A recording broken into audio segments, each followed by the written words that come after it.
Après la mort du général de Gaulle, année après année, loi après loi, président de la République après président de la République, la France s'est lentement déconstruite.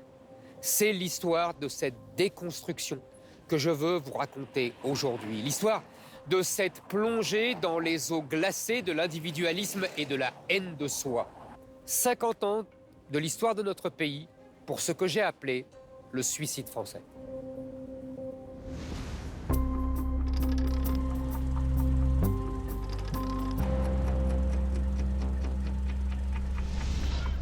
Par dizaines de milliers, ils sont venus du Nord, du Pas-de-Calais, de la Lorraine, pour la défense de l'emploi dans la sidérurgie.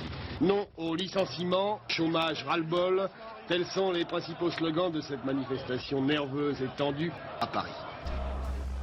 C'est le début d'une descente aux enfers de l'industrie française, le début de cette fameuse désindustrialisation qui va jeter au chômage des millions d'ouvriers et d'employés et qui a finalement ruiné le pays.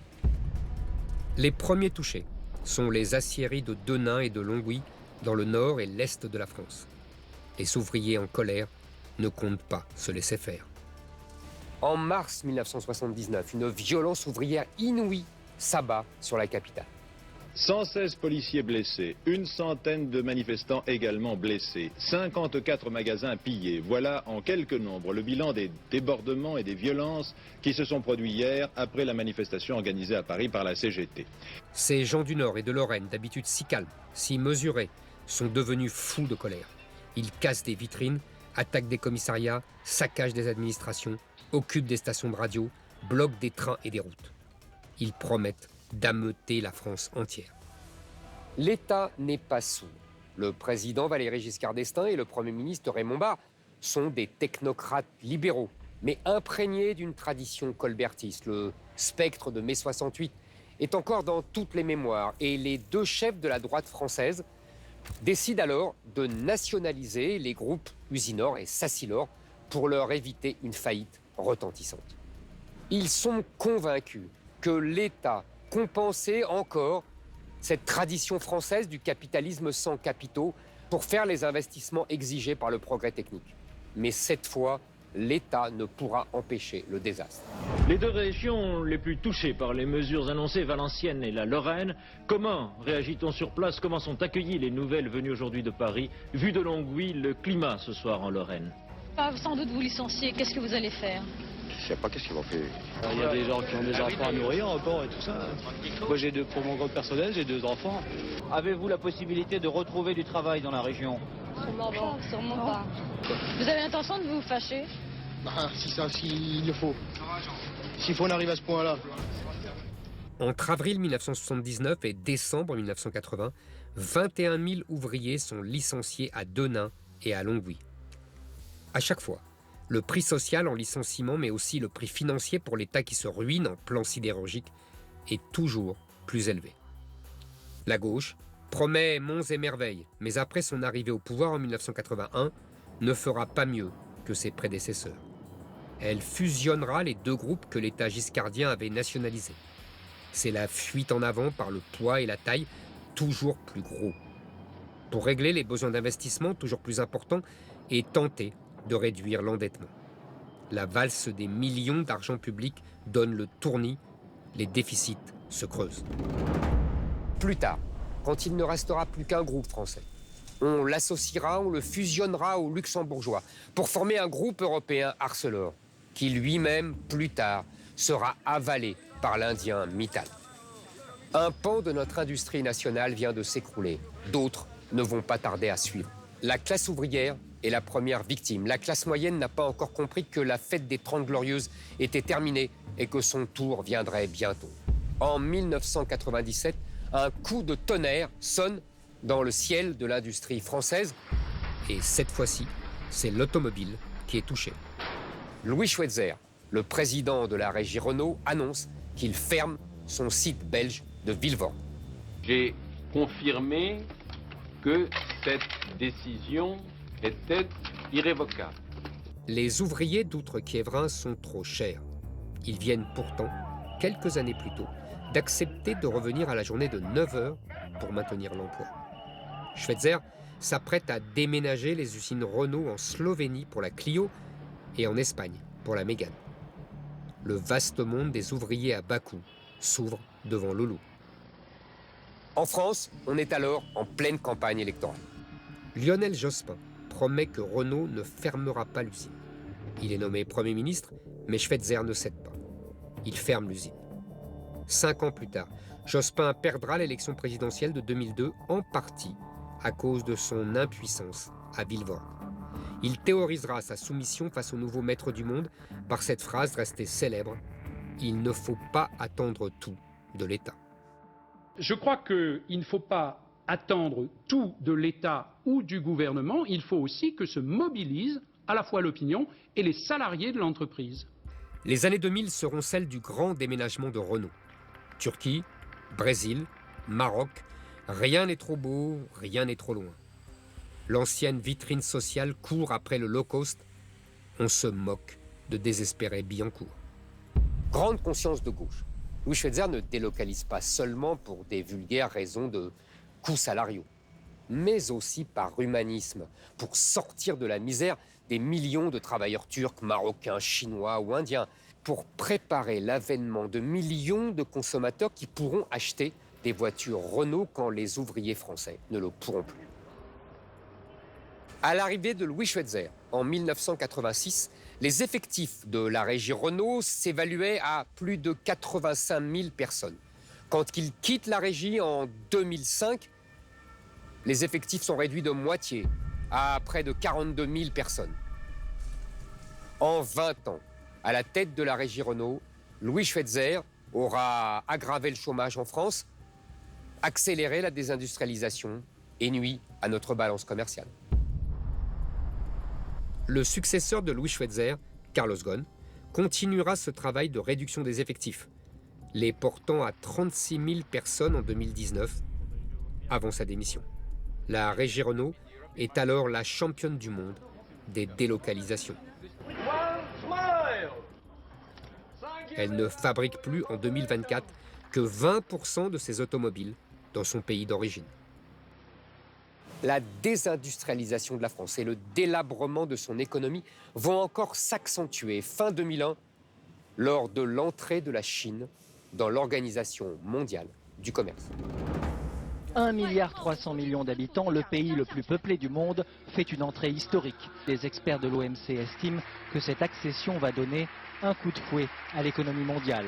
Et pour les Européens, c'est l'espoir de nouveaux débouchés. Ce sont des marchés considérables qui vont s'ouvrir pour nos entreprises. Cette intronisation solennelle de l'Empire du Milieu dans la communauté internationale était pour lui une révolution économique et politique. Chez nous, la foi dans les vertus du libre-échange était alors irrésistible. Les élites occidentales imaginaient que l'économie de marché transformerait la Chine et la rapprocherait de notre modèle démocratique. On voit aujourd'hui ce qu'il en est. Autre pensée, non avouée, mais confiée à mi-voix avec une pointe d'arrogance. Les élites françaises étaient convaincues que la Chine se contenterait de profiter de son avantage concurrentiel dans l'industrie bas de gamme et ne concurrencerait jamais la France dans les produits haut de gamme. À eux, les t-shirts et les chaussettes, et à nous, les TGV et les Airbus. Cette prophétie a été très vite démentie. La Chine est très vite montée en gamme. Nous avons perdu les chaussettes, les t-shirts, et nous allons bientôt perdre les voitures, sans être assurés de conserver les Airbus ou les TGV. La Chine s'est très vite transformée en atelier du monde et s'est assise sur un tas d'or, ruinant notre économie. En 2023, la Chine nous a vendu pour 71 milliards de biens et de services. Nous leur en avons vendu seulement 20 milliards. C'est bien des années après que nos dirigeants se sont rendus compte de la catastrophe économique qu'ils avaient provoquée. De grands groupes français ont été bradés. Alstom Énergie, Lafarge, Péchinet, d'autres encore, détruisant du même coup des pans entiers de notre souveraineté nationale. Il a fallu la crise du Covid qui nous laissa sans masque, ni médicaments, bloqués en Inde ou en Chine, où ils étaient fabriqués, pour que les yeux de nos dirigeants se dessillent. Ils ne pouvaient plus dissimuler ni notre faiblesse, ni notre dépendance. Ils se sont alors mis enfin à reparler de réindustrialisation, de relocalisation. Mais il est beaucoup plus aisé de détruire que de reconstruire.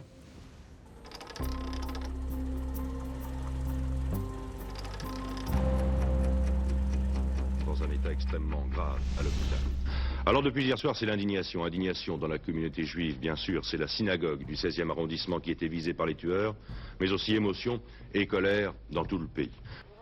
Le 3 octobre 1980, à 18h38, une bombe d'une puissance inouïe, cachée dans la sacoche d'une moto, détruisait cette synagogue. La verrière s'effondre sur les fidèles, une des portes est soufflée, des voitures sont projetées sur la chaussée et les devantures des magasins sont détruites sur 150 mètres.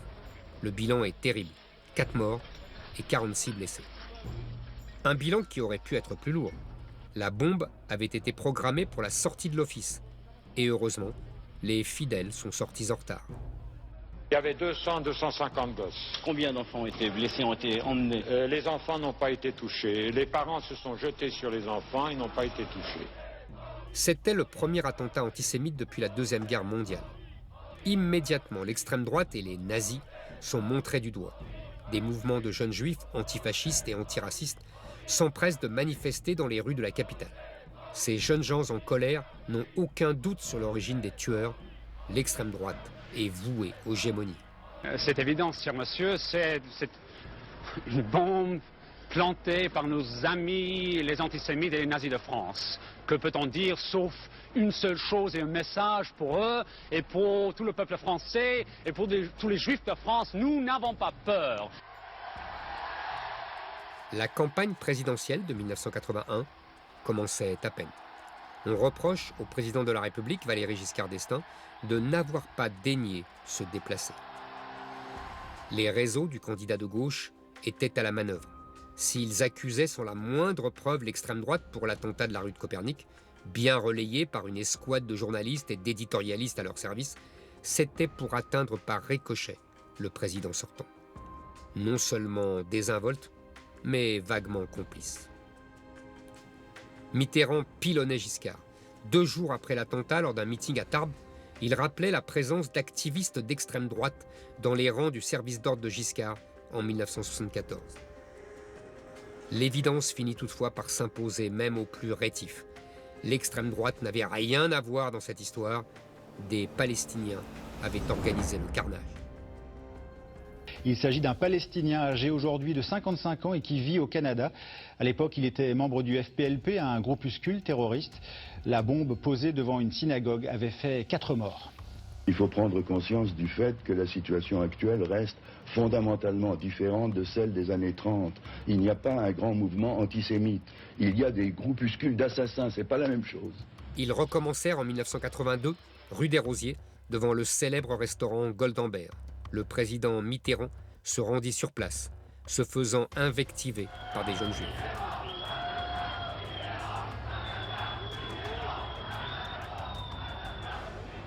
Plus de 30 ans après l'attentat de la rue Copernic, des enfants juifs furent de nouveau assassinés pendant la campagne présidentielle à Toulouse, devant une école religieuse. Une fois encore, on dénonça le fasciste, le raciste, l'antisémite. Bernard-Henri Lévy accusa les pyromanes de l'identité française. La presse cherchait le grand blond nazi avec une kalachnikov. Il était brun, arabe, souriant, délinquant, amateur de jolies filles. Il s'appelait Mohamed Merah. On s'empressa alors d'interdire tout amalgame avec les musulmans de France et la religion de paix et d'amour.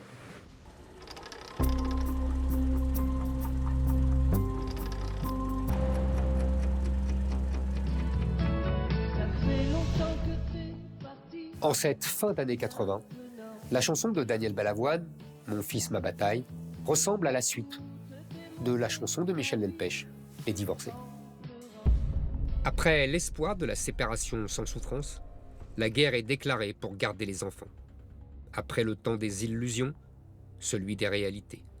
Elle est partie pour un autre, elle a abandonné l'enfant, elle revient, veut le reprendre. Elle est la mère, mais Balavoine refuse de se soumettre à cette antique loi des reins.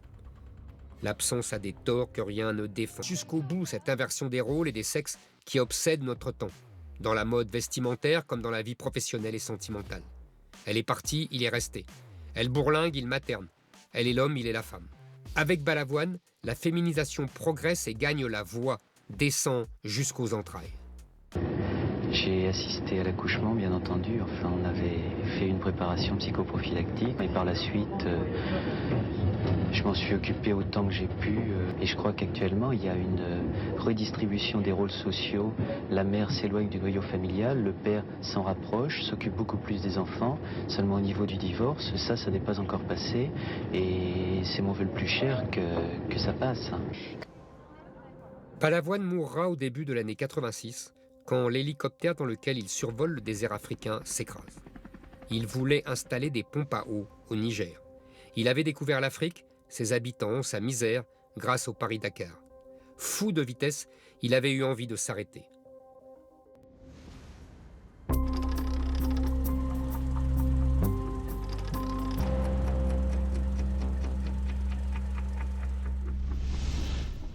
C'est une des stars de la scène intellectuelle française de l'époque. Jeune, agrégé de philosophie, cultivant un look romantique, très soigné, chemise blanche, col ouvert. Bernard-Henri Lévy fait le tour des plateaux télé. Il est évidemment invité à la grande émission littéraire de l'époque, Apostrophe, où il présente son livre « L'idéologie française », l'idéologie dominante pour les nuls. Est-ce que vraiment il était utile, Bernard-Henri Lévy, de faire sauter toutes les cicatrices, de rouvrir toutes ces plaies? Je crois que la France est en train de devenir un pays où certaines périodes de notre histoire sont refoulées. Pour le cas du pétainisme, par exemple, vous savez comme moi. Page après page, il ouvre une chasse à l'homme. Chasse au passé, chasse à la France. Il est le procureur d'une jeunesse arrogante qui accuse ses aïeux indignes. Le racisme aujourd'hui en France, ou ce qui se passe à Vitry, ou ce qui se passe ailleurs, je crois qu'il est important de savoir d'où viennent ces fils-là, avec quelles traditions on renoue, quelles sont les traditions qu'il faut essayer d'interrompre, et quelle France il faut que nous essayions de construire. Le diable n'est pas l'Allemagne, mais la France. Pas Berlin, mais Vichy, et Vichy, c'est la France. Puis, Bernard-Henri Lévy met en joue son plus gros gibier, le Parti communiste. Aujourd'hui, le Parti communiste établit des seuils de tolérance et non seulement en ce qui concerne les immigrés, ont le simple tort d'avoir une peau d'une couleur différente de la vôtre. Ce n'est pas lui qui établit des seuils de tolérance. Alors je vous demande ce que vous pensez. Est-ce que ça s'appelle? Jamais le Parti communiste n'a établi de seuil de tolérance. Il faut stopper l'émigration officielle et clandestine. Il est inadmissible de laisser entrer de nouveaux travailleurs immigrés en France, alors que notre pays compte près de 2 millions de chômeurs français et immigrés. Lorsque j'entends parler Georges Marchais, ça s'appelle être un parti raciste. Vous avez terminé. BHL ne reproche pas au PCF d'être trop marxiste, mais de ne pas l'être assez. Non d'être trop soumis à Moscou, mais d'être trop français. De trop aimer son terroir, son peuple, sa langue, ses écrivains. C'est son amour de la patrie qui fait du Parti communiste français, selon Bernard-Henri Lévy, un authentique parti d'extrême droite. Je crois que nous sommes en train de devenir, nous autres Français, un peuple amnésique, un peuple d'amnésique, un peuple absent à notre histoire, à notre culture, à notre mémoire, un peuple en train d'oublier, par exemple, c'est un exemple parmi d'autres que je cite longuement dans le livre, qu'il a été pétainiste, qu'il a follement désiré le pétainisme, qu'il a désiré là un fascisme aux couleurs de la France, qui sentait les terroirs français, qui sentait la culture française. Et quand l'idéologie française parut en 1981, de nombreux intellectuels de grand renom, tels Raymond Aron, dénoncèrent les approximations, erreurs, contresens, impostures de l'ouvrage et de l'auteur. Ils crurent l'ensevelir et ruiner à jamais sa réputation sous un tombereau d'injures et de mépris. Ils se trompaient. Ils n'avaient pas compris que BHL était le nom de la haine de soi française et de la sécession de ses élites. Ils ne pouvaient que perdurer et prospérer.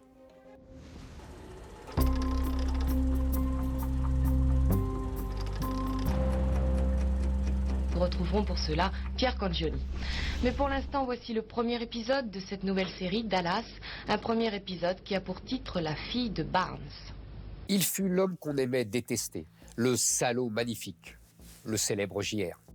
Oh, on ne comprenait pas tout, aux querelles inexpiables entre la famille Erwing et la famille Barnes autour des champs pétrolifères du Texas. Mais on se passionnait pour les émois adultérins et les passions contrariées de ces messieurs-dames.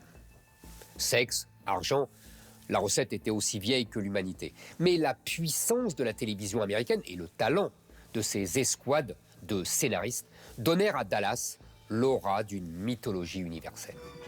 C'est le 2 avril 1978 que débuta la série sur la chaîne américaine CBS. Quelques mois plus tard, le couple Reagan-Thatcher redonnait au capitalisme sa vigueur révolutionnaire. En France, le premier épisode fut diffusé sur TF1 le 24 janvier 1981. Comme aux États-Unis, le succès fut phénoménal. Toute classe sociale confondue et toute génération confondue. JR précéda de quelques mois l'arrivée de François Mitterrand et de la gauche au pouvoir. Ce choc des deux cultures n'est pas tout de suite compris. Dallas préfigure et accompagne la révolution des années 80. On glorifie le capitalisme, l'argent, la compétition, la lutte pour la vie. Tout ce qui fait horreur à la gauche française qui n'a Dieu que pour l'égalité, la solidarité et la fraternité. Mais l'argent et le capitalisme n'allaient pas tarder à vaincre les socialistes français. JR devient un modèle avant tapis. Il n'y a rien de plus redoutable de vivre dans un système capitaliste avec des gens qui ne le sont pas. Or, l'unité de mesure d'un système capitaliste, c'est l'argent. La société française, imprégnée d'une triple culture catholique, révolutionnaire et communiste, s'agenouille devant les cow-boys texans. Des décennies de modernisation économique et d'influence américaine avaient préparé le terrain. Les GIs, les chewing-gums, le Coca-Cola, le rock'n'roll et Hollywood avaient été la première étape d'une américanisation des esprits. Dallas se révèle comme une arme redoutable de colonisation des esprits que les Américains appellent soft power. Ils offrirent la série à l'Algérie pour la remercier de son rôle d'intermédiaire dans son conflit avec l'Iran. Leur triomphe fut total lorsque l'Union soviétique communiste se passionna pour les méchants cow-boys texans. Le capitalisme avait gagné avant même la chute du mur de Berlin. En France, les parents se mettent à appeler leurs enfants Suelen, Pamela ou même JR. Et les jeunes se précipitent dans les McDonald's qui ouvrent au même moment.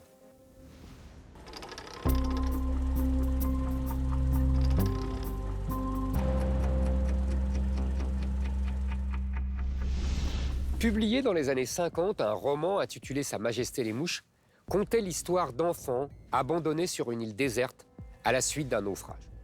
Ils s'organisaient très vite en bandes, hiérarchisées et farouches, violentes et cruelles. Dans les années 70, la banlieue française s'apprêtait à entrer dans ce monde violent et cruel. On sait depuis Savonarole jusqu'à la révolution culturelle chinoise, en passant par les jeunesses communistes, fascistes ou hitlériennes, que des jeunes enrégimentés constituent la plus violente des armées au service d'une action révolutionnaire. Mais personne ne vit rien, personne ne voulut rien voir. Dans les banlieues françaises des années 70, le pouvoir appartient encore au Parti communiste. Crèches, écoles, dispensaires, stades, gymnases, bibliothèques, colonies de vacances, conservatoires de musique, naissances, mariages, funérailles, le parti prend en main l'existence de chacun de 7 à 77 ans. C'est une contre-société prolétarienne, collective et solidaire qui n'a pas eu de mal à se lever dans une France forgée depuis 1000 ans par le catholicisme. Le marxisme a remplacé les évangiles. Mais la population est en train de changer. Les jeunes issus du regroupement familial refusent de ployer le genou devant le parti. Certains de ces adolescents, dès après leur arrivée, goûtent vite au premier vol, au premier trafic, aux premières violences. Ils commencent à insulter, à frapper, à faire des rodéos en pleine nuit, à voler des voitures, à briser des vitrines. Pour rien, pour le plaisir, pour casser, pour terroriser. Mais aussi pour marquer leur territoire et menacer tous ceux qui voudraient s'opposer à eux. Si monsieur, le soir, on ne peut plus sortir. Hein. Pourquoi? Vous vous faites attaquer. Les femmes âgées se font tous attaquer. Tout le quartier, là. Ça devient vraiment triste. Hein. Ulcérés par ces nouvelles conditions de vie, certains habitants s'arment et tirent. Ils sont alors arrêtés, condamnés, cloués au pilori judiciaire et aussi cloués au pilori médiatique. Ce sont des fascistes, des racistes, des Dupont-Lajoie. Vous habitez la cité, monsieur? Qu'est-ce que vous pensez des jeunes ici? Des cons. Pourquoi? Ils volent tout. Que c'est vrai qu'il y a des gens qui ont des armes maintenant ici? Oh oui, même une personne ici, je ne dirais pas le nom, mais qui a même qui a même tiré sur le voleur. Vous seriez prêt à faire partie d'un comité d'autodéfense? Ah oui, bien sûr. On a volé ma voiture pour m'emmerder, a cassé notre voiture pour m'emmerder. Il n'y a pas possibilité de s'entendre avec eux, de cohabiter avec eux? Je pense pas qu'ils le veulent eux, mais moi je veux pas. Pourquoi? C'est des gens sales, c'est des voleurs. Les autres, les plus nombreux, partent dès qu'ils le peuvent. Ce fut un exode qui ne dit pas son nom. Les policiers qui les protègent deviennent alors des ennemis à abattre. Dérisoire et provocante, seule une carcasse de voiture calcinée témoigne de cette flambée de violence qui a embrasé en quelques instants tout un quartier de cette cité de la banlieue lyonnaise. Presque une émeute que l'on essaye aujourd'hui de comprendre, chacun de son côté et chacun dans son camp, chacun avec sa version. En septembre 1979, à la cité de la Grapinière à Vaux-en-Velin, Hakim, un jeune voleur de voiture sous le coup d'une mesure d'expulsion, est poursuivi par les policiers lyonnais qui ont la désagréable surprise de provoquer ce qu'on n'appelait pas encore une émeute urbaine, mais qui ressemblait déjà à une bagarre générale entre les forces de l'ordre et des jeunes défendant un des leurs. Les communistes sont les premiers à comprendre ce qui est en train de se passer. Les budgets sociaux des municipalités rouges croulent sous les demandes. Ces budgets sont plombés par l'augmentation exponentielle des dépenses d'assistance. Le ghetto social et idéologique qui avait été façonné par le Parti communiste devient peu à peu un ghetto ethnique et religieux qui leur échappe. Le Parti communiste est donc le premier à résister. Il lance une grande campagne contre la drogue qui éloigne les jeunes du militantisme politique en vain. Ce trafic de drogue et les profits enrichissent les bandes qui deviennent peu à peu les patrons de ces quartiers, aidant les uns, terrorisant les autres. Pour la jeunesse, je choisis, moi.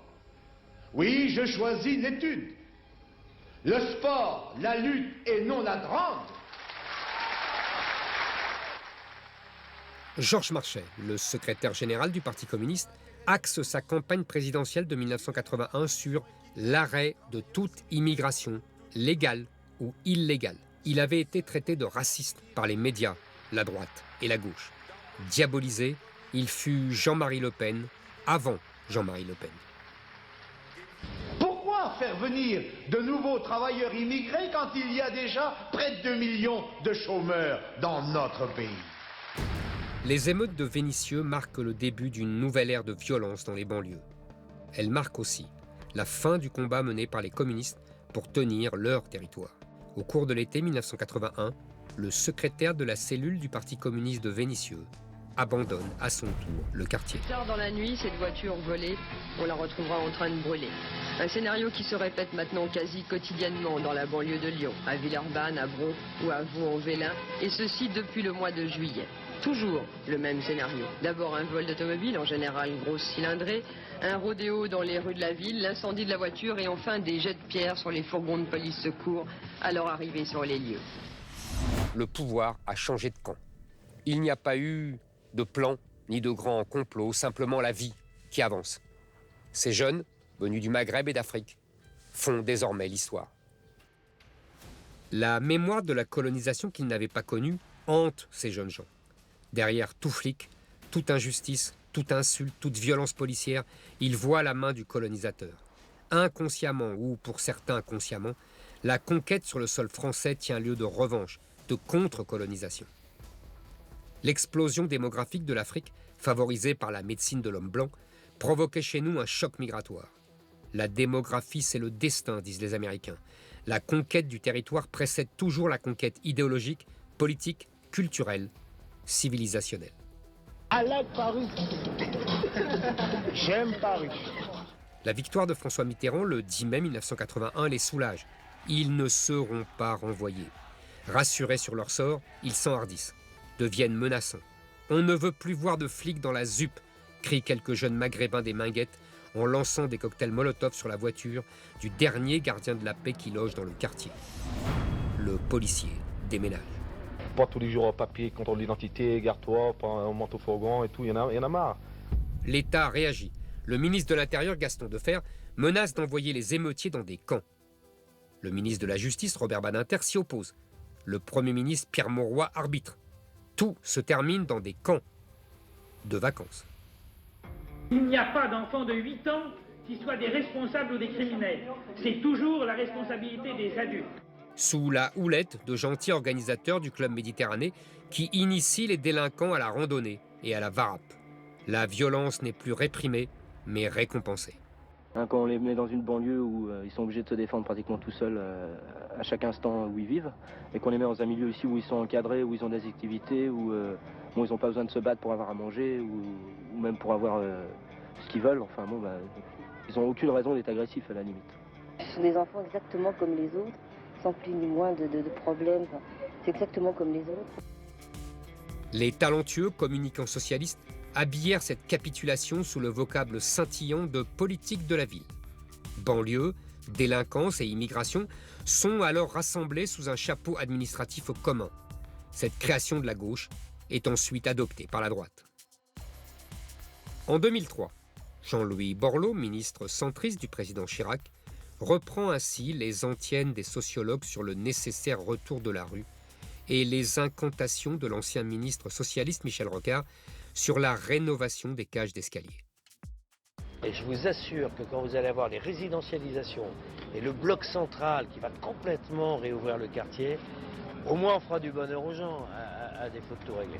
Et vous pensez que ça réglera les problèmes de délinquance, les problèmes de violence dans le quartier, d'insécurité? Je n'en sais rien, mais apporter du bonheur, ça a toujours apaisé les esprits. Il ne sortait pas du raisonnement urbanistique et refusait, comme les autres, en tout cas publiquement, de reconnaître que le sujet n'était pas l'urbanisme, mais la population.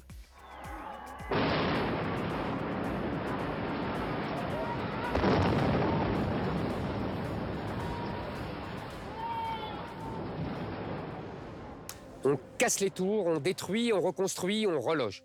La machine technocratique exulte sous l'ampleur de la tâche. Les associations trouvent toujours quelque chose à réclamer, des milliards sont dépensés. En privé, le sémillant ministre se targue d'avoir évité ou retardé la guerre civile. Mais pour combien de temps? En dépit du temps passé et des fortunes dépensées, la situation n'a cessé de s'aggraver.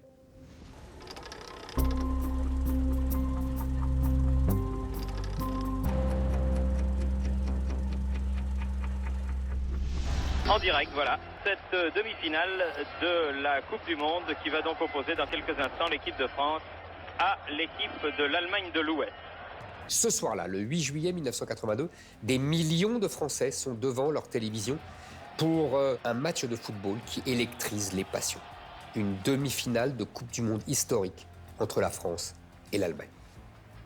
À Séville, en Espagne, le terrain a des allures de champ de bataille. Les deux nations s'affrontent pour la troisième fois dans le siècle, après 1914 et 1940, c'est 1982.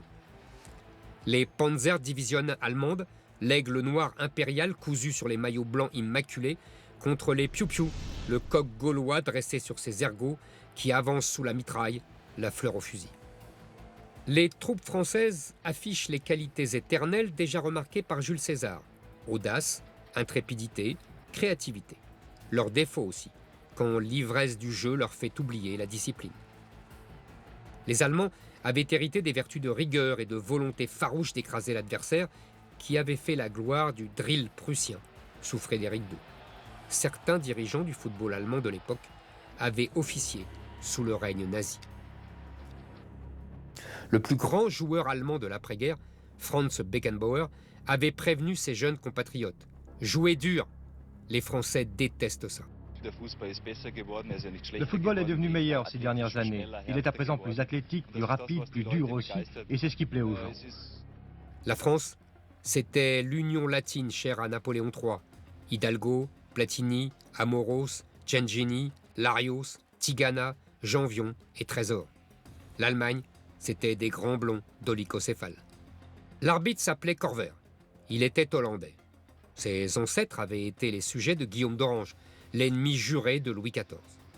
Corver joua un rôle de traître de comédie, laissant les joueurs allemands s'essuyer leurs crampons sur les chevilles de Platini et de Rocheteau, regardant ailleurs lorsque le gardien de la Mannschaft Harald Schumacher, transforma le terrain en cage de MMA en allongeant le Français Battiston. Une agression volontaire et bien inutile. Un acte de violence gratuite, inadmissible.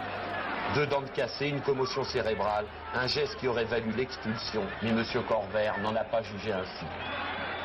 Nos joueurs incarnaient l'ultime génération du XXe siècle français. On eut l'impression que les complexes, les traumatismes du roman national pesaient sur leur conscience au moment de tuer l'ennemi héréditaire. La peur séculaire de l'allemand les inhibait. Cette défaite ébranla le sport français. Comme après 1914, on cria plus jamais ça. Quand on pense que sur l'action de Patrick Battiston, il a 2 dents de cassé, qu'il est dans le coma et qu'il ne siffle pas pénalty, c'est un scandale. Moi, je m'excuse, mais... À votre avis, c'est vraiment l'arbitre qui vous a fait perdre cette demi-finale? Écoutez, d'habitude, je suis assez fataliste. Je prends bien la défaite, mais comme ça s'est passé, non. Là, je suis vraiment écœuré et je souhaite de tout cœur que les Italiens gagnent en finale. 2 ans plus tard, en 1984, l'équipe de Platini gagna la Coupe d'Europe des Nations. Mais 2 ans plus tard encore, en 1986, les mêmes joueurs français affrontèrent les mêmes joueurs allemands pour une même demi-finale de Coupe du Monde et essuyèrent une même défaite. La France a perdu contre l'Allemagne 2-0. L'équipe de France a été battue peut-être par l'équipe qui la connaît le mieux sur le plan du football. Franz Beckenbauer eut le mot de la fin en disant « Les Français ne savent pas battre l'Allemagne ».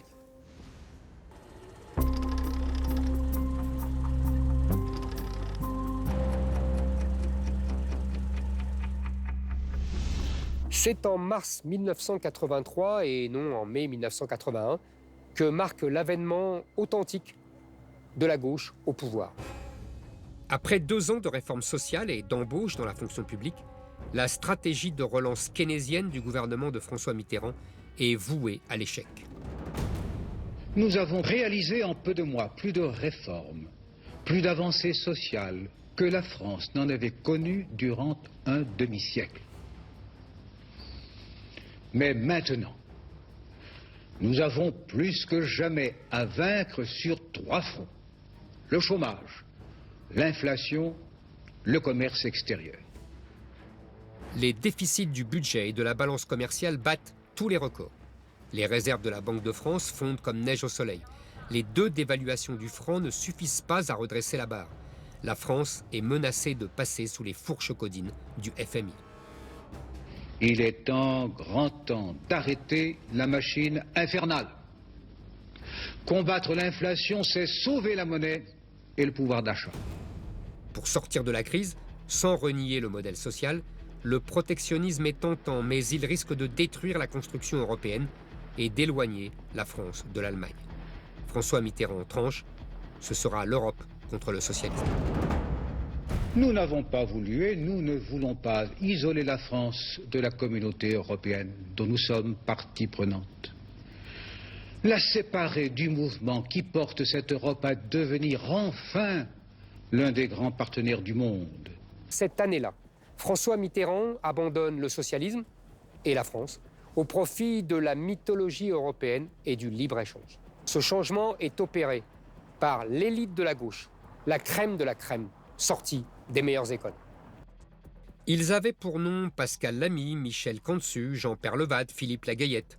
Ils entouraient Jacques Delors et Pierre Mauroy. Ils avaient une approche religieuse du libre-échange qui devait universaliser l'humanité et apporter la richesse et la paix aux déshérités de la planète. En un mot, le bonheur. Le protectionnisme était à leurs yeux une œuvre de Satan. Ils vivront comme une récompense divine l'enrichissement des classes moyennes dans les pays émergents, Chine, Inde, Brésil, Turquie, etc. Ils estimeront que les millions d'esclaves dans les pays pauvres et le développement massif du chômage dans les pays riches n'étaient que des effets collatéraux inévitables et négligeables. Ils décriront avec une jubilation arrogante ces chaînes de production disséminées dans le monde entier, conduisant les pièces détachées venues de partout et commandées par un ordinateur installé nulle part, vers une usine en Bavière, en Turquie ou en Inde, où des ouvriers allemands, turcs, indiens, chinois ou marocains les assembleront avant que ces produits ne retraversent la planète pour être vendus aux consommateurs anonymes et universels. C'est après ce virage de mars 83 que les socialistes firent ce que la droite n'avait pas osé, en désindexant les salaires de l'inflation. Ils redonnèrent ainsi des marges de manœuvre aux entreprises qui en avaient bien besoin, mais firent peser sur les salariés le poids des poussées inflationnistes. Lorsque Jacques Delors fut nommé à la tête de la Commission européenne en 1985, Pascal Lamy le suivit à Bruxelles et mit au point l'acte unique européen qui instaurait la liberté totale à l'intérieur de l'Union européenne des mouvements de capitaux, de marchandises et d'hommes. Il faut que les Européens s'adaptent à un monde qui a changé profondément et qui va encore changer. C'était l'adieu aux droits de douane, au contingentement, au contrôle d'échange et à l'encadrement du crédit et, accessoirement, à la maîtrise de l'immigration. Parvenu à la tête du FMI, Michel Cantu étendit ses principes libéraux à toute la planète, consacrant ainsi les prémices de la mondialisation. Mais alors que Ronald Reagan et Margaret Thatcher avaient accompagné leur révolution libérale par une exaltation du nationalisme anglais ou du nationalisme américain, François Mitterrand, lorsqu'il eut compris l'ampleur de cette révolution libérale qu'il avait subie et cautionnée, mit le patriotisme français au musée avec sa célèbre formule « La France est notre patrie, mais l'Europe est notre avenir ». Formule mitterrandienne que tout le monde traduisit par « La France est notre patrie », que nous allons mettre dans les poubelles de l'histoire.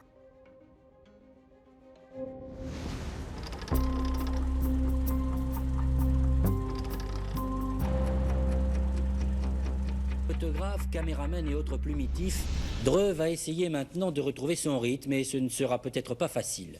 La sous-préfecture de l'Eure-et-Loire vient en effet de connaître une élection historique, entre guillemets, puisque pour la première fois depuis la guerre, une grande ville de France est co-gérée par un parti d'extrême droite. Le bruit et la fureur, c'était hier soir au moment de l'annonce des résultats, puis plus tard dans la nuit, où les CRS sont intervenus pour rétablir dans la rue un ordre troublé par les partisans d'une certaine idée de la démocratie et les vainqueurs de ce scrutin municipal. En 1983, l'émergence du Front National lors des municipales à Dreux résonne comme un coup de tonnerre. Aussitôt, les médias s'emparent de l'affaire et diabolisent les responsables du parti à la flamme. À les entendre, le pays risque de tomber sous la botte nazie de Jean-Marie Le Pen. Au Parti socialiste et à l'Élysée, au contraire, on se frotte les mains. On y voit une chance historique pour la gauche de pérenniser sa présence au pouvoir. C'est à l'Élysée, en grand secret, que l'idée d'une association est forgée. Les conseillers politiques et les communicants présidentiels sont à l'œuvre, et Mitterrand à la manœuvre. Mitterrand est alors au sommet de son art, en imitant ces modèles radicaux de la Troisième République qui avaient utilisé l'anticléricalisme à l'issue de l'affaire Dreyfus. Mitterrand, lui, utilisera l'anti-racisme pour garder le pouvoir. SOS Racisme est fondé le 15 octobre 1984. Son logo est une petite main jaune, une création publicitaire du communicant Christian Michel. Elle rappelle à la fois l'étoile jaune que les Juifs devaient porter en zone occupée et la main de Fatima, porte-bonheur islamique. La xénophobie contre les Maghrébins dans les années 80 serait donc comparable à l'extermination des Juifs pendant la Seconde Guerre mondiale.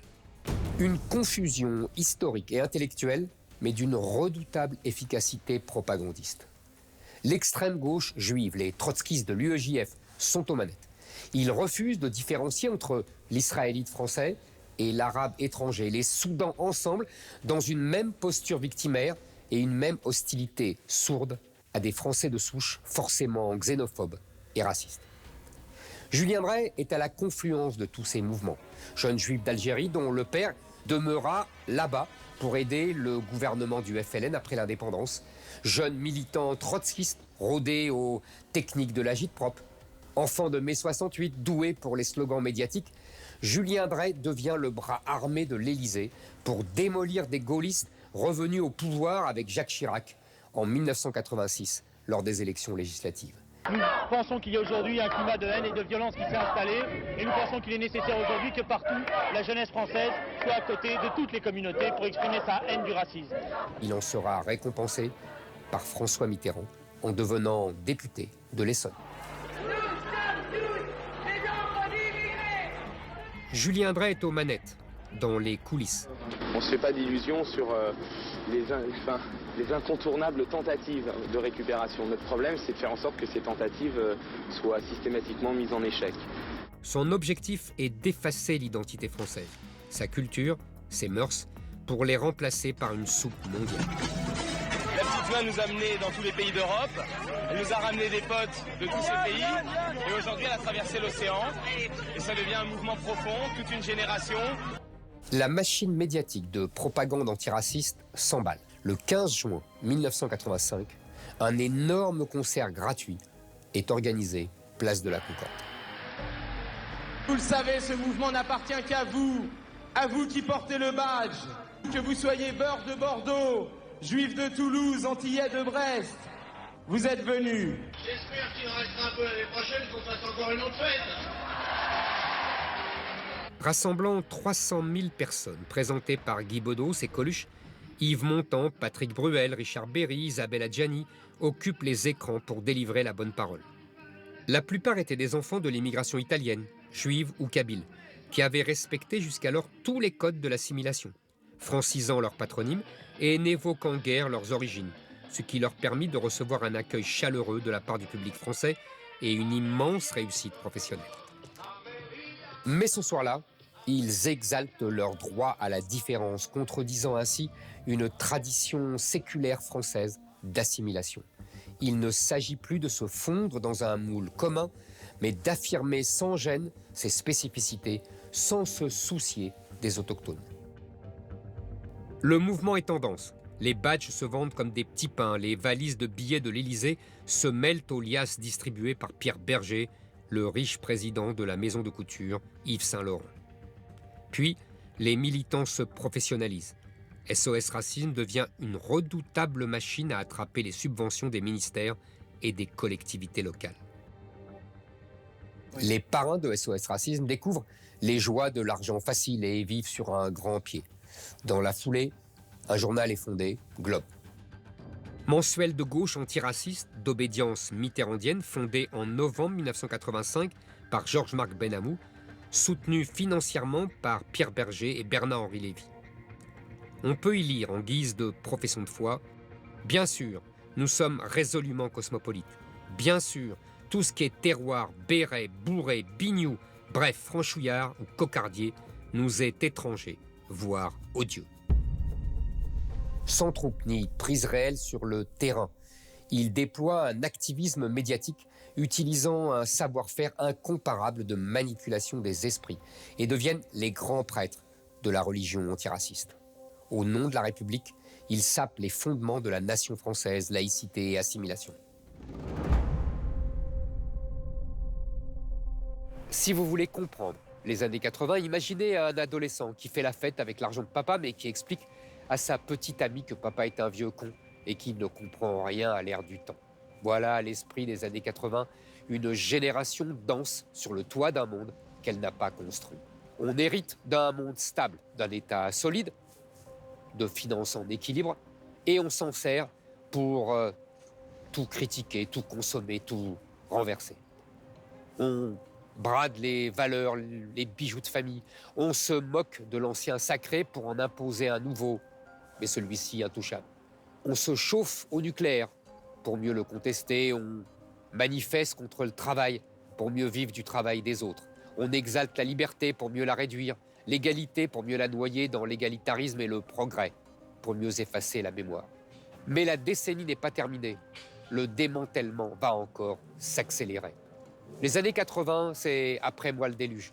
Et si le déluge avait commencé dès les années 90 ?